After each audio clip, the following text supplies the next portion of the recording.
Hello, everyone that's watching. Welcome to another webinar of our initiative Stay in for Speak. Every Tuesday, we host a talk for hotel or facility managers with topics related to operations, management, or tech, and with relevant industry professionals sharing their experiences. Also, if you want to keep updated on our agenda, you can follow the link that I will leave on the comment section. You already know. And my name is Liliana. I am a marketing executive at InfraSpeak. I will be guiding this conversation. Maybe most of you that have been watching our webinars already know me and Larry, that is joining me today as well. Larry O'Brien is the country manager of InfraSpeak. And today with us, we have Thibault, which is actually the founder and the managing director of Catala Consulting. And we will be talking a little bit about how to leverage technology in the hospitality industry. So I will start by asking you, Thibault, to actually introduce a little bit about yourself and your professional path. So go ahead and welcome. Okay, thank you for having me. I mean, my name is Thibault. I'm French. So again, if you understand, if you say something that you don't understand and so on, even in the questions for people who are watching, just let me know. I can repeat at any time. And I will not be angry. But so my name is Thibault. My background is mostly in revenue management. So I have 10 years of experience in revenue management, working with Intercontinental for 5 years back in France and Portugal. Then with 4 Seasons Hotel and Resort in Asia, where I was looking after hotels in, again, revenue management in Japan, China, and Singapore. And for the last 2 years, I decided to quit everything and to open my own consulting company based in London, where we are providing outsourced revenue management, consulting, and training. So we are giving an alternative for hoteliers to hire their own revenue manager with the best expert in the market. And yeah, so far we have been growing the portfolio, looking after revenue management, technology upgrades, and helping everyone to get on board on those new tech. Perfect. I know we have been talking before this webinar actually, and I know that you have a broad experience in a lot of different countries and markets. And talking about technology, do you think that the technology needs changes accordingly to the markets, for example? I would say yes and no, because the needs for technology are all present wherever you go. The only difference I see is that some countries are more advanced than some other, also depending on the resources they have and as well as their approach to technology. So for example, in Asia, if you go to China, you see everyone on WeChat, and so everyone on their mobile phone, on the tube, or traveling and so on. So the approach to technology is much more is much more advanced in a way, because everyone use WeChat to pay and so on. So you need to adapt. A hotel needs to be able to adapt to have those kind of practices. But the needs and demand for new technology is definitely there, and everyone is starting to embrace it. And now it's at different speed. Yes. And probably it depends a lot on the type of hotel or establishment that we are talking about, right? It's not the same for a smaller one and a bigger one. It's not the same for big resorts or, you know, a local business. So what would you say that usually sets up the difference? I would say first the budget that you are ready to invest in your technology, because they don't have the same budget for those kind of practices. What you can first, your team. So what kind of team can understand and support those technology, because it's one thing to have a technology available to make it ready for your hotel, but then it's another thing to make sure everyone understand it and or know to use it fully. So I would say like a team is a big factor on deploying or not new technology.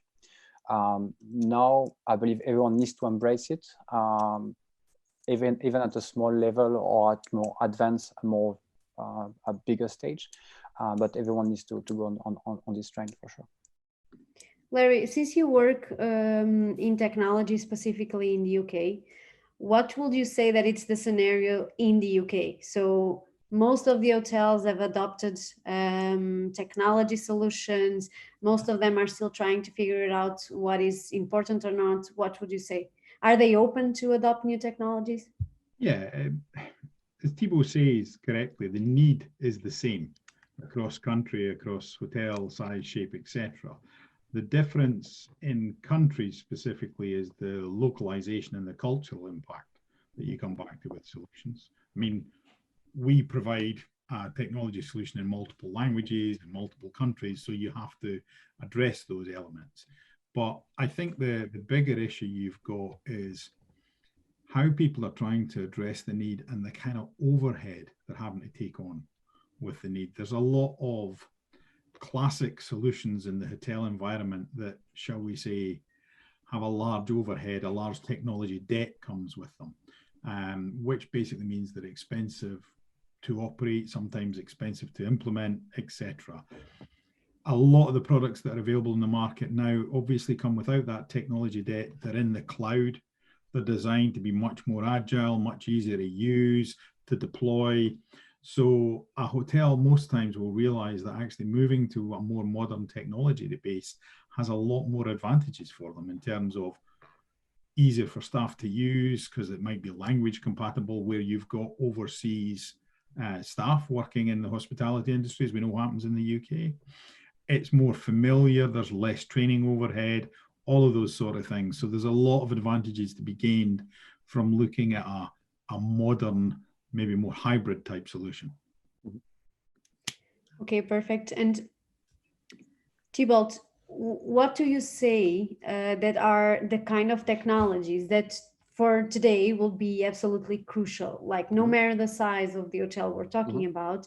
And why do you think those technologies are the ones that you need to implement? I mean, for me, when we take over a new hotel, we look at different levels of systems and technology.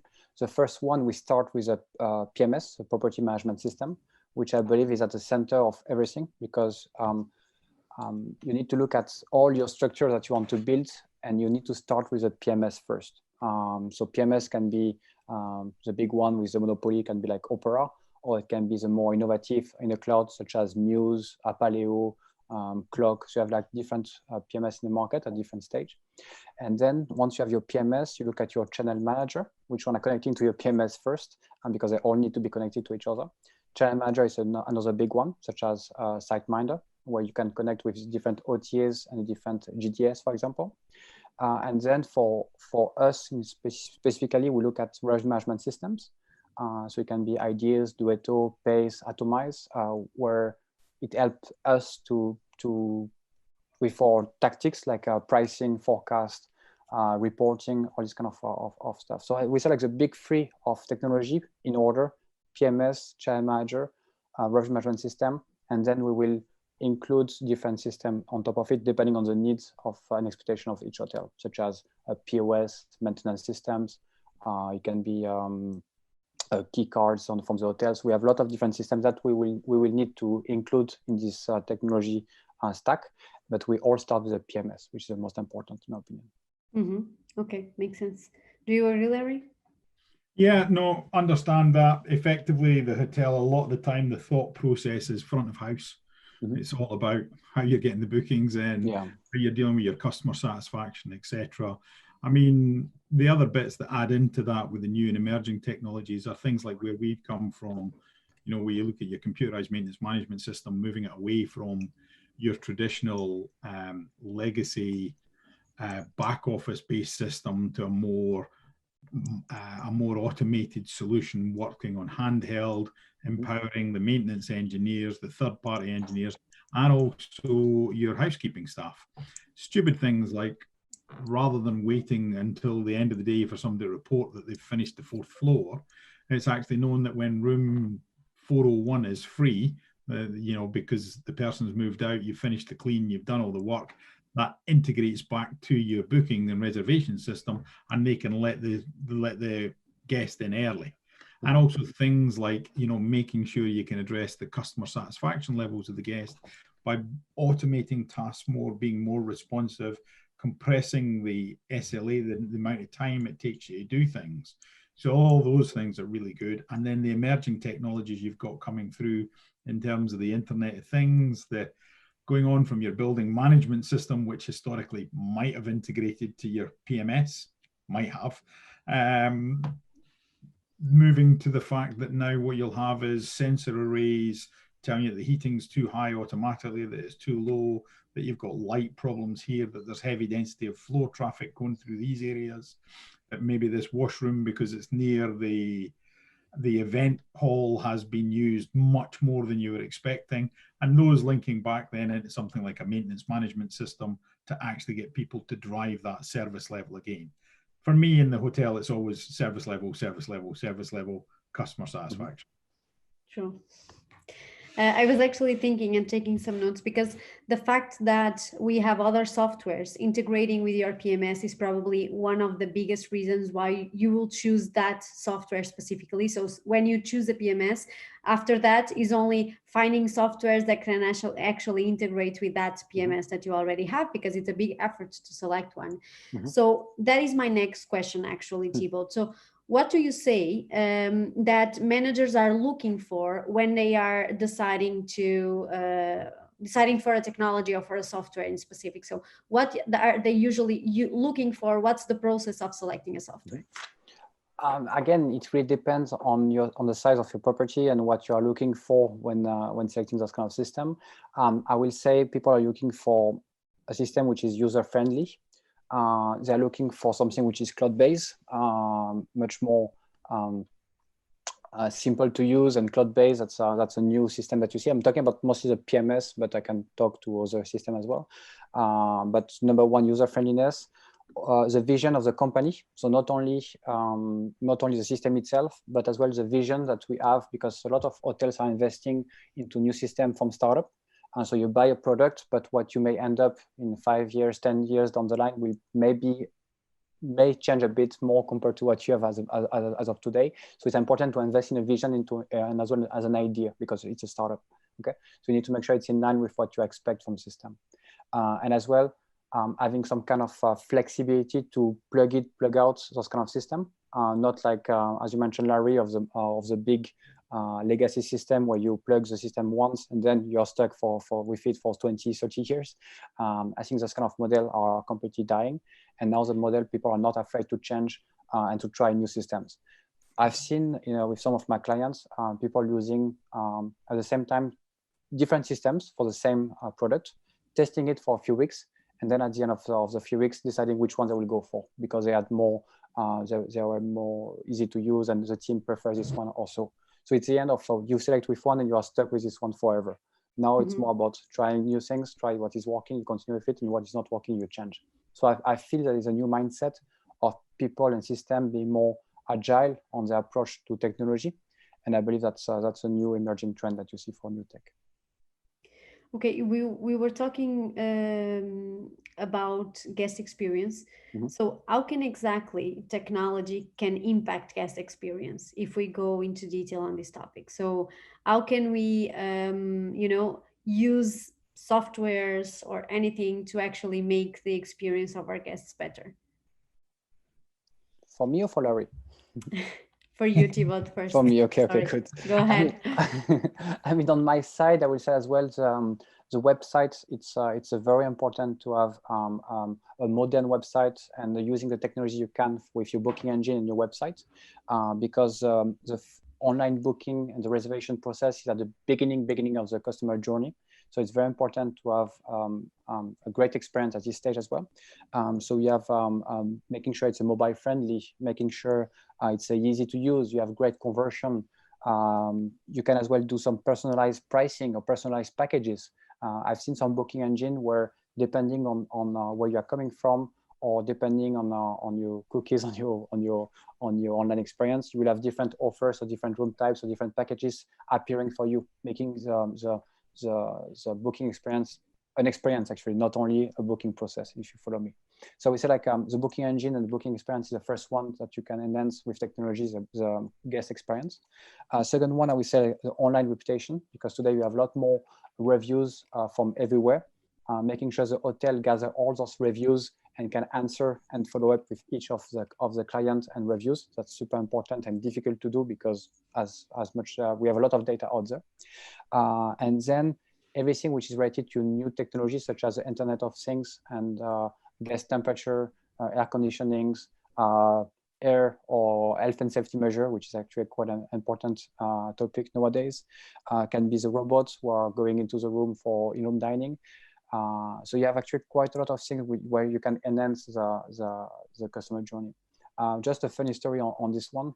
I've seen as well a kind of arm where you can see where they put on breakfast kitchen and they serve like breakfast eggs and so on. So you click on a button and they give you like you say like scrambled eggs, and the robot do a scrambled eggs. Okay, so I saw it in Singapore at the very first stage, and I was like getting excited. It's like so a robot is going to do my breakfast. Wow!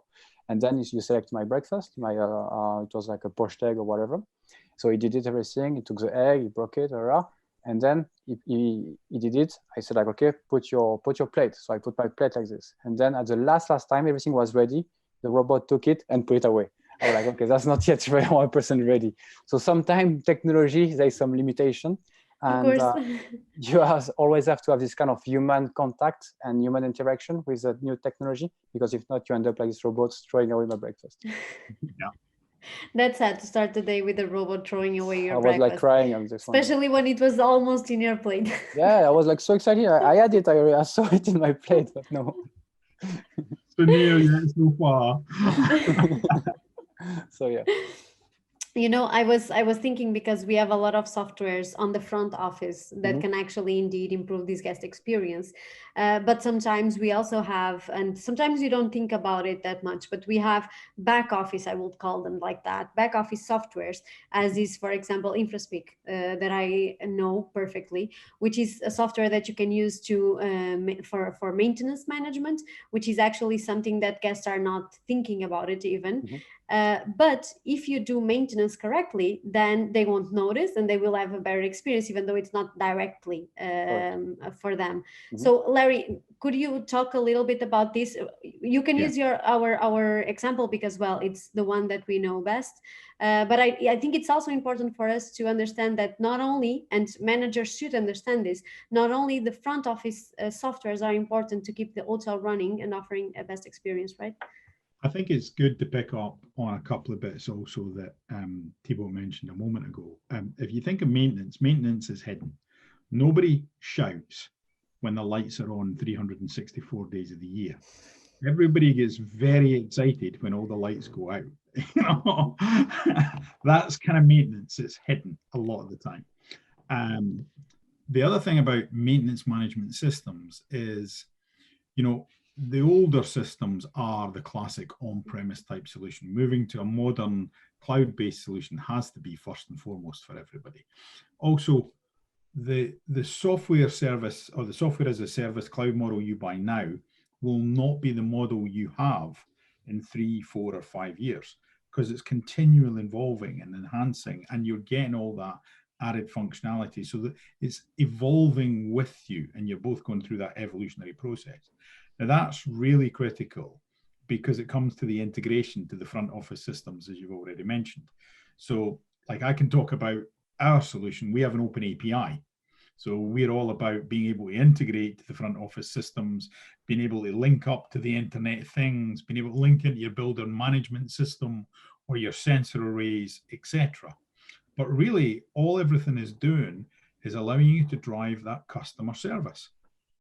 So it's turning around and doing things like, okay, if there is a problem, so there's a regular task you have to do, let's say cleaning, and somebody's going away and doing the cleaning task in the main ballroom, getting it ready for tonight, but then there's a spill in the hall and reception on the tiled floor. They have to get to it there and then. So it's about being able to communicate with that member of staff with their handheld device, so they can put one job on pause, they can go and address the other one. Their manager knows, however, they've paused that job, so they can get someone else to take over it. They know that this job has been fixed. They can then go back to what they're doing. It's all driving SLAs. It's like knowing that a room has been finished by the housekeeping staff an hour early because they got through quicker. So knowing that that staff, that customer that's waiting in reception, because they've turned up early without letting you know, you can now allocate them a room and move them in, etc. But all of that again comes back to that level of integration with the other systems. A computerized maintenance management system by nature is all about keeping the lights on and helping you work. But actually what they really do is allow for automation of processes, cut down the time involved in processes, allow for prioritization of what's going on, and therefore drive the underlying success. We, as an organization, take it one step further because we use NFC technology. So we actually physically know where the person is because they've tapped in using near field communications to the job they're doing. So we know they're in that room or they're dealing with that asset or that boiler. So your management gets a much more real-time view. But it comes down to automation, configuration, efficiencies, and communication of every step of the way. Any comment on this topic, Thibault, if you No, want to? I fully agree. I mean, one of my clients, which is one of the best smart hotel I've seen in UK, probably in Europe as well. It's Eccleston Square Hotel in London, and they have been using technology in all different areas, coming from the you have like kind of an iPad when you can control the temperature, the light, and so on. So I've seen that technology play a big part of the customer journey. That helps, that enhances the guest journey, but as well helps the staff as well on property. So technology that is becoming, it's starting, and it's becoming like a big part of the center of the hotel. So for sure, technology needs to continue to be embraced by hoteliers, I believe. We have explored a little bit some of the advantages of technology. We talked about the guest experience, the improved communication. What would others would you had, Thibault? So what kind of advantages you would like to actually had on this? Okay. I mean, for me, saving time is a big one, because for us, the role of revenue manager has evolved in the last few years, where revenue manager used to be very let's say like crunching numbers and very geek behind the computer, just crunching like a report and thousands of data and so on. And for us, those kind of systems help us automate the reports. So we are receiving reports automatically on a daily basis directly on our mailbox. So it saves us like hours and days on a weekly basis. And then it helps us as well reach new levels because we are automating all the tactics. So pricing is done by machine learning, by artificial intelligence, much more accurately than any human being, because the machine will automate almost in real time for the next 65 days by room type, by day, considering like thousands of factors, which is something like we cannot do. So it helps us reach a new level, increase as well the ROI and the revenue. I would say as well cost efficiency. Sometimes you can have, so instead of having like a full team of revenue manager, you can use technology to have one good revenue manager and then technology to support, while before you need to have like a full team of revenue manager to support the operation. Same in front office, or you can now hire a contractor because you have a PMS which is cloud-based, so people, they don't need to be located on property, they can work remotely. That's actually a big part of having technology in-house. And you mentioned about, Larry, about predictive maintenance, so making sure it's we solve the issue before it even happens. So it's actually a big thing. And the next one, which I believe is becoming a very important topic, it's about smart energy management. So just identifying when we have some drop of occupancy to automatically switch off the light, automatically switch off some floors, and those kind of automation, even if it's a big investment at the beginning, could yield up some big savings down the line. So technology should be part of everything. And waste management, like I know my wife is working for IAG, and they have been working on some waste management system, a new technology to be implemented in some hotels, and there have been some they have done some interesting cost savings as well, some good waste management trends in IAG just by implementing some waste management system. So where they wait and they understand like how much waste is going. So technology is an investment, yes, but down the line can help you save a lot of money. Yeah. Perfect. Sorry. Go ahead, Larry. Go ahead. I'm just going to say, I mean, some of those points you brought up there are absolutely critical. Looking at what people are doing, how they're doing, getting that AI aspect into it. I mean, we do AI from our point of view of actually understanding what the problems are, fault resolution, etc. But driving, as you say, that communication and those efficiencies is critical.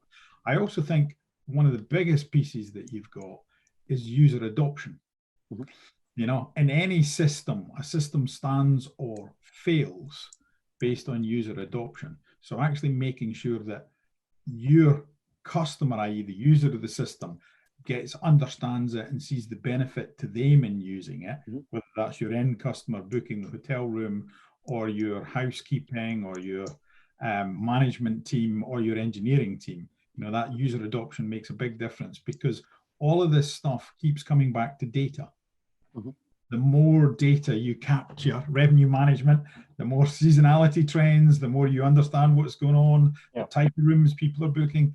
Data is critical. It's one of the things we've experienced, that because we've got such a good pickup with people using the mobile device, we get much more accurate data because they see the benefit to them, etc., which allows you to start to understand which HVAC machines are going down, which bed frames you bought actually break more often than the other ones, which you put these new electronic blinds in on the floor, and you know, they're not as good as the ones you bought for the other floor because they keep failing, and you start getting the maintenance costs on it, and you start being able to understand the economic life. Data. It drives everything in there. Yeah, I will add on this one because, again, back to revenue management, the amount of data we used to have in the field was very limited and very small 5-10 years ago. Today, we have a huge, insane amount of data out there, and it's becoming humanly not possible to gather and to collect and to do anything with those data. So we need to have technology to keep up with the demand and with the new needs of the industry. One of the things we found is that the end customer, for us as a maintenance management provider to a hotel or something like that, a lot of the time, with all respect, they don't really understand the costs that they're incurring, because they don't understand the economic life of that asset, how much it's cost them in terms of reactive maintenance versus predictive maintenance, we talked about earlier on, and getting to the mindset of doing just-in-time maintenance by using the Internet of Things and looking at that, rather than paying a third party to undertake a maintenance program that maybe is a standard but is an overkill.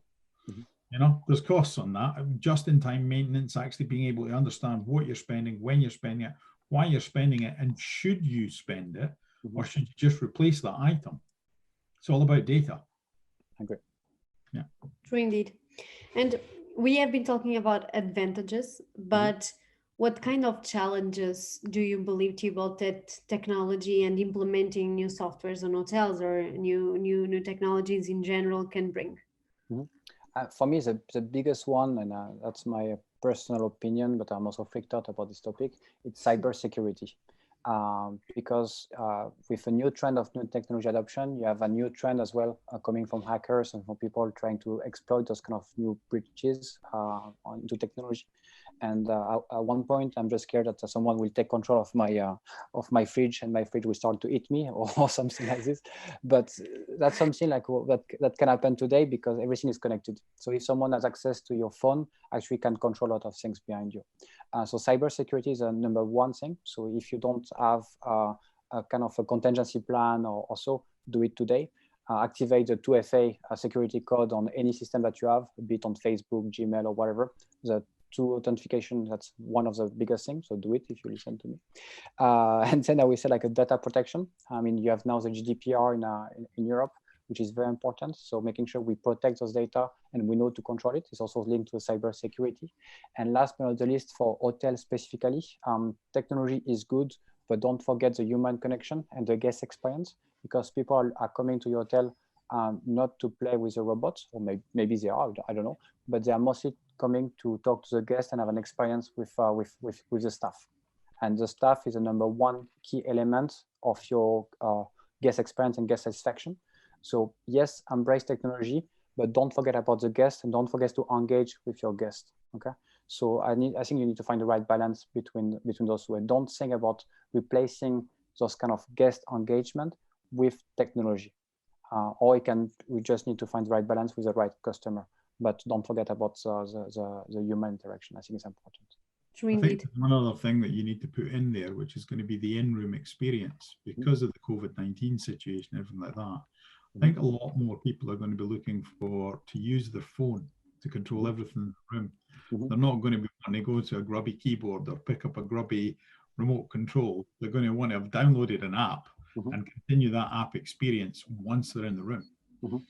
Or you have voice control. You don't touch anything, you just do it with your voice. Exactly. That's going to be a big, big area. That's actually connected to my last question. But before we get to my last question, I will ask everyone that is watching us, if you have any questions or comments, please share it with us. We will try to answer them, even though we are eating our time limit. But we are very happy to have your questions. So if you want to share on the comment section, feel free, and we will get an answer for you. So basically, my last question is precisely about the new trends for technology from now on. Because in the beginning of 2020, we had an idea, everything changed with this whole COVID-19 situation. And now we are more concerned with safety, cleanliness and things like this. So what do you think that will change for technology as well? So what kind of technologies will make a difference now and will be definitely, an opportunity for hotels or even like a priority? Thibault, go ahead. Okay, well, I believe the first one will be self-check-in and self-checkout, where people don't have to queue at the reception to check out or check in. So self-check-in, self-checkout will be one. Everything which is contactless will be the priority. So as we mentioned about the voice control, instead of having an iPad where you have to clean and to touch with everything, that would be super important. Payment, contactless payment, now it's actually I think it's almost mandatory in all hotels. Some hotels don't even accept cash anymore because of the health and safety measures. So everything contactless would be the priority, I believe. Again, there is a lot of system out there that can help us. And again, we are looking at what the government has to say in different areas. And I believe technology would be a big part of those plans. We actually are concerned as well at InfraSpeak, I would say, about how hotels can communicate the fact that they are indeed, following safety and health measures. And probably Larry can talk a little bit about it because we have launched a new project recently. And I also want to know your opinion on this, Thibault, because it's actually a project called PlaceCheckup, okay? And it's a platform where establishments, premises can go there and actually insert the kind of measures they are taking to prevent COVID-19.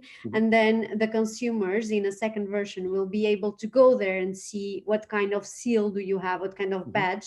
And we have 3 badges, A, B, or C, considering if you are following like 10 measures, 20 measures, or 30 measures. So Larry, you can probably talk a little bit about this. And then I would like to hear your opinion on this, Thibault. And what we've done is we've brought a free to market solution. So we're not getting anything out of this. It's to help with the current situation. It's called PlaceCheckup, and it basically allows you to check up on a place prior to checking in. It's not just for hotels, it's for any establishment that you're thinking of going to visit. And it does simple things. It's integrated with Google, so you can actually see what people are doing. Are they providing masks? Are they wearing PPE gear themselves?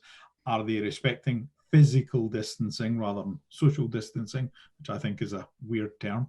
But they're doing the physical distancing. How are they doing their cleanup routines, etc.? All of these sort of things.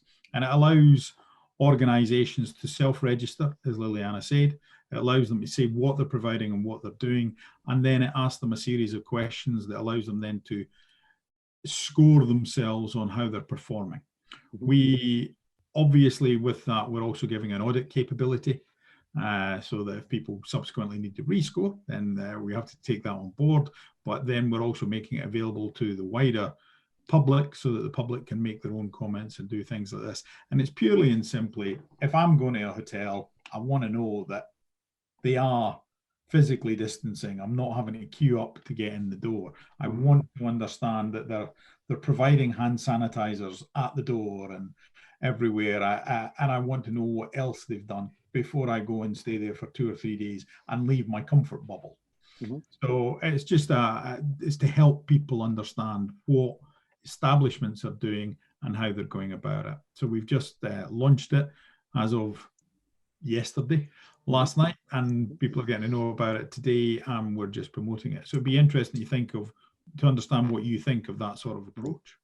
Okay, I believe it's a great idea, and I repeat to hotel and to our clients that we have no idea what's going to happen, but I have the feelings that people will trust and will value much more the health and safety measures taken by the hotel rather than the price itself after the crisis.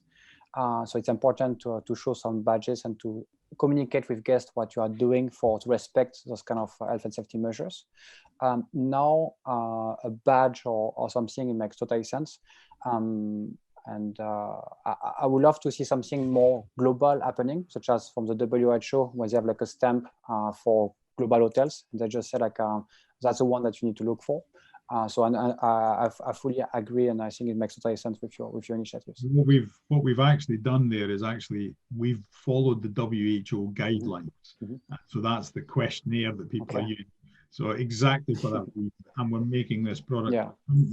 We can make it available in multiple environments, but we've launched it to the UK, Portugal, Brazil, and Spain. But obviously, like our product, we're physically only in those 4 countries, but we're used in 11 or 12 countries worldwide. So we hope that more people will use it, and we'd be really keen on getting involved with any trade associations or bodies. You know, if they want to put their badge on it or anything like that, we're more than happy to work with them, because it's just all about making it safer for people and helping us get back to the new normal, if you like. Again. I agree. I think there is definitely a need for that, to show the stress, and for any hoteliers, they need to communicate as much as they can what they are doing. So be it on the website, on the page, on the blog, on social media, or whatever, just to show what they are doing to make sure that those health and safety measures are respected. So yeah, any kind of audit or score that you can pass, strict or less strict, self-evaluated or not, but it has to show some kind of sign of trust, which I believe is very important in the next few months. Yeah, and I believe that giving voice to the consumers and to the guests is absolutely crucial, because the fact that we know that that's under controlled somehow daily by people that use the places give us another kind of trust, ability to trust on the seals or on whatever is actually certifying that place. So yeah, okay. We have some new. We don't know exactly what people will be looking for after the crisis. Maybe they will completely forget about it and they will just want to travel and get out. Yeah, we don't know, right? We have no idea. That's true. But we are also forecasting maybe that people will tend to travel less in Airbnb and will travel more in hotels because of the health and safety measures that are taken more seriously. I don't know, from the hotel rather than Airbnb, because you don't want to share a room with someone else or apartment with someone else. So we have a lot of different, and I believe there will be a change of customer behavior post-crisis. But again, that's only assumption, and time will tell. So we will adjust at this time. True indeed. Yeah. I don't see myself going for a buffet breakfast in a hotel anymore. This one will change. No, I mean, for me, really. The 2 biggest questions I have for after the crisis, it's indeed buffet breakfast. I think it's actually, it will take a while to recover from buffet breakfast. People don't want to go on buffet breakfast, or there will be a lot of limitation. And the second one, which I'm very worried about, it's events, MICE industry groups, which will take a while to recover. And I don't see it much, or it will recover. Definitely. And it's super sad because, buffet breakfasts are one of my favorite parts in every hotel. But, well, I think it's a new reality. And we don't exactly know how it will be because, well, that's what you were saying, Thibault. Maybe everyone will forget about it and we will go back to what we knew. We don't know. Let's wait and see. For now, I think everyone will be having a lot of careful with that. I mean, I'm currently in Austria. If you see outside, the shops are open. So it's one of the first one in Europe. But people are going crazy. Like shops are full. It seems like they completely forgot about Seriously? Yeah. So I have some. I'm quite optimistic that people may forget about it.